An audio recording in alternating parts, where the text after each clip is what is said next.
दोस्तों भारत इंग्लैंड की टीम के बीच तीसरा टी20 मैच खत्म हो चुका है, जहां इस बड़े मैच में एक बार फिर से इंडिया की टीम ने टॉस जीतते ही गेंदबाजी करने का फैसला किया। और जब इसके बाद इंग्लैंड की तरफ से फिलिप सॉल्ट और बेन डक्ट ओपनिंग बल्लेबाजी करने उतरे तो फिर दोस्तों एक बार फिर से इंग्लैंड की शुरुआत बेहद ही खराब रही थी, क्योंकि 7 रन के स्कोर पर ही हार्दिक पांड्या ने फिलिप सॉल्ट को आउट कर दिया था और वो केवल 5 रन बनाकर आउट हुए थे।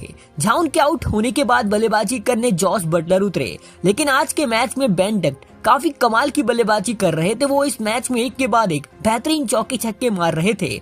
उन्होंने बैक टू बैक 5 चौके लगातार मारे थे। जहां इस मैच में इंग्लैंड का स्कोर भी काफी तेजी से आगे भाग रहा था और इन दोनों बल्लेबाजों ने दूसरे विकेट के लिए 76 रनों की शानदार पार्टनरशिप भी कर ली थी। और इसी बीच बेन डक्ट ने केवल 26 गेंदों में अपना अर्धशतक पूरा कर डाला था, लेकिन अर्धशतक पूरा करते ही इसके बाद इंग्लैंड के एक के बाद एक विकेट गिरने लग गए, क्योंकि दोस्तों 83 रन के स्कोर पर वरुण चक्रवर्ती ने जॉस बटलर को आउट कर दिया था और वो 24 रन बनाकर आउट हुए थे। इसके बाद अगले ही ओवर में अक्षर पटेल ने बेन डक्ट को आउट कर दिया और वो दोस्तों 28 गेंदों में 51 रनों की बेहतरीन पारी खेलकर आउट हुए थे। जहां इसके बाद इंग्लैंड के एक के बाद एक विकेट गिरने का सिलसिला चालू हो गया, लेकिन एक तरफ लिविंगस्टन इंग्लैंड की पारी को संभाल कर खड़े थे और एक के बाद एक दूसरी तरफ से विकेट गिरते जा रहे थे, क्योंकि 108 रन के स्कोर पर हैरी ब्रूक केवल 8 रन बनाकर रवि बिश्नोई की गेंद पर क्लीन बोल्ड हो गए थे।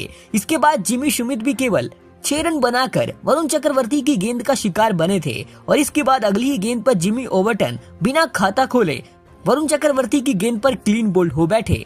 इसके बाद 127 रन के स्कोर पर वरुण चक्रवर्ती ने ब्रेंडन क्रेस को आउट करा था, जो कि 3 रन बनाकर आउट हुए थे और इसके बाद उन्होंने जोफ्रा आर्चर को भी आउट कर दिया था और वो अपना खाता भी नहीं खोल पाए थे। और इस तरह वरुण चक्रवर्ती ने इस मैच में अपने 5 विकेट पूरे कर लिए थे। लेकिन इसके बाद लिविंगस्टन ने इस मैच में काफी आक्रामक बल्लेबाजी करी। उन्होंने रवि बिश्नोई के एक ही ओवर में 3 छक्के मारे, जिससे इस मैच में इंग्लैंड का स्कोर थोड़ा सा आगे बढ़ा। लेकिन 147 रन के स्कोर पर हार्दिक पांड्या ने लिविंगस्टन को आउट कर दिया था और लिविंगस्टन 24 गेंदों में 43 रन बनाकर आउट हुए थे। जहां इसके बाद आदिल रशीद और मार्क वुड ने आखिरी में आकर इंग्लैंड की पारी को संभाला और 10-10 रन बनाए। इस तरह इंग्लैंड की टीम 171 रन बना पाया था 9 विकेट के नुकसान पर। जहां भारत की तरफ से वरुण चक्रवर्ती ने अपने 4 ओवरों में केवल 24 रन देकर 5 विकेट अपने नाम किए थे, तो हार्दिक को 2 विकेट हाथ लगी थी और रवि बिश्नोई और अक्षर पटेल ने 1-1 विकेट लिया था। जहां इस मैच में मोहम्मद शमी भी खेल रहे थे, जिन्होंने अपने 3 ओवरों में 25 रन दिए थे। अब दोस्तों ये मैच जीतने के लिए भारत को 172 रन बनाने थे और जब इसके बाद इंडिया की टीम टारगेट का पीछा करने उतरी तो फिर दोस्तों उनकी शुरुआत आज के मैच में बेहद ही खराब रही, क्योंकि 16 रन के स्कोर पर जोफ्रा आर्चर ने सैमसन को आउट कर दिया था और वो केवल 3 रन बनाकर आउट हुए थे। जहां एक तरफ अभिषेक शर्मा काफी आक्रामक बैटिंग कर रहे थे, लेकिन वो भी 31 रन के स्कोर पर ब्रेंडन क्रेस की गेंद पर केवल 24 रन बनाकर आउट हो बैठे। जहां इसके बाद कप्तान सूर्या का साथ देने तिलक वर्मा उतरे थे और इसके बाद इन दोनों बल्लेबाजों ने यहां से काफी संभल कर बैटिंग करी।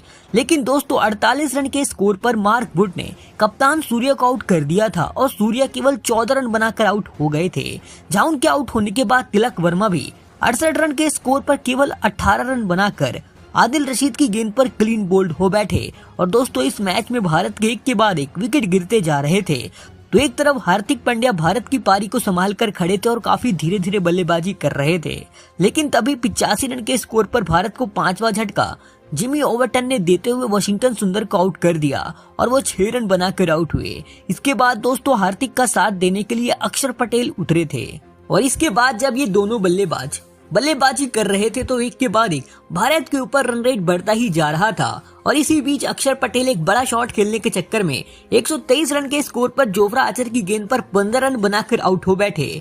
इसके बाद दोस्तों भारतीय टीम को ये मुकाबला जीतने के लिए 18 गेंदों में 50 रन बनाने थे और पूरी तरह भारत के ऊपर प्रेशर दिख रहा था। इसके बाद हार्दिक पांड्या ने एक शानदार छक्का मारा, लेकिन 131 रन के स्कोर पर वो भी 40 रन बनाकर जिमी ओवरटन की गेंद का शिकार बन गए थे। और दोस्तों इसके बाद आखिरी ओवर में भारतीय टीम को 32 रन बनाने थे, लेकिन आखिरी ओवर की पहली गेंद पर ही ध्रुव जरेल 2 रन बनाकर आउट हो गए थे। और इसके बाद भारत की टीम पूरे 20 ओवर खेलने के बाद 9 विकेट के नुकसान पर केवल 145 रन बना पाई थी और इस मैच को इंग्लैंड की टीम ने 26 रनों से जीतकर इस सीरीज में अपनी जीत का खाता खोल लिया है। लेकिन भारत की टीम अभी भी 2-1 से आगे चल रही है।